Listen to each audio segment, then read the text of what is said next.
Okay guys, tayo magpaprito ng hinain ko munang isda. Tapos lagay natin.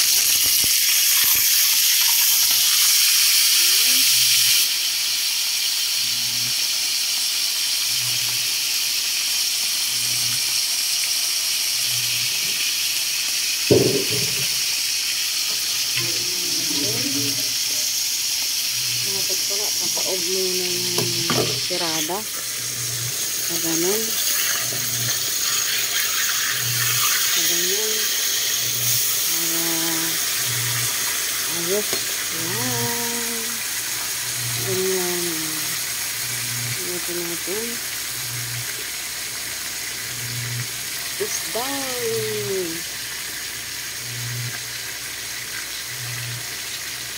Nila ko muna siya guys. Yung iklahan. Ginain ko muna siya para masarap.